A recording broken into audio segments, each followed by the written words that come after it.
waxaan fiidnimadan soo gaarnay magaalada Johannesburg madaxweyne maxamed cabdullaahi farmaajo iyo wafdiga hogaaminaya oo ay ka mid yihiin wasiirka arrimaha dibadda iyo iskaashiga caalamiga ah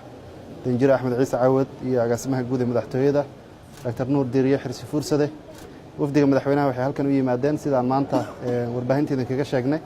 inay ka qayb galaan caleemasaarka madaxweynaha la doortay ee South Africa mudane Cyril Ramaphosa booqashadan waxaan uga faa'iideysanaynaa inta uu madaxweynaha halkan ku sugan yahay marka laga soo tago ka qaybgalka caleemasaarkaas inuu kulamo gaargaar la yeesho jaaliyadda ballaaran ee Soomaaliyeed halkan ku dhaqan iyo ganacsatada halkan ku sugan kuwaas oo runtii dib iyo dheefba wadankan ku qaba kulay dheefta ay ku qabaan Allah u siyaadiyo laakiin caqabadaha ganacsatada haystay waxyaabahaas oo dhan in wixii ay dawladda ka geysan karto in laga gudbo inaan ka shaqeyno marka waxaan rajaynaynaa booqashadan labada maalmood soo socota madaxweynaha uu ku joogi doono halkan iyo caleemasaarka uu berri uga qayb galay aroortii magaalada Pretoria inay noqon doonaan booqasho miro dhal ah oo runtii danihii iyo ujeedooyinka halkan aan u nimid aan ka gaarno waa mahadsantihiin